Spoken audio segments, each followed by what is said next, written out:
बिस्मिल्लाहिर्रहमानिर्रहीम। अस्सलाम वालेकुम। फिफ्थ क्लास कैसे हैं स्टूडेंट्स? मैं उम्मीद करती हूँ सब ठीक होंगे और बहुत अच्छे से अपना काम कर रहे होंगे। जी बेटा, अगला सबक खोलें। हमारा कौन सा था? मोहतरमा फ़ातिमा जना। मोहतरमा फ़ातिमा जना के हमने रीडिंग की अल्फाज मायने किया और आज उसके सवाल करेंगे। बाकी के जो रहते हैं, सवाल नंबर 1 था। सवाल नंबर 1 का हमने अलिफ बे जीम किया था। आज हम दाल हे और वाव करेंगे। चले आए देखते हैं क्या है सवालों के जवाबात।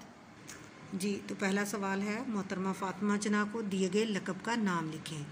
कौन सा लक़ब दिया गया था मोहतरमा फ़ातिमा जना को? मादर मिल्लत। क्या मतलब है इसका? मादर माँ, मिल्लत मिल्लत कौम की माँ। अगला सवाल है, मोहतरमा फ़ातिमा जना ने कितने साल लंदन में गुजारे? जवाब है बेटा इसका, मोहतरमा फ़ातिमा जना ने 5 साल लंदन में गुजारे। अगला सवाल है, मोहतरमा फ़ातिमा जना का इंतकाल कब और कहाँ हुआ? तो इसका जवाब है, मोहतरमा फ़ातिमा जना का इंतकाल 9 जुलाई 1967 में कराची में हुआ। 67 किसको कहते हैं? 67 को।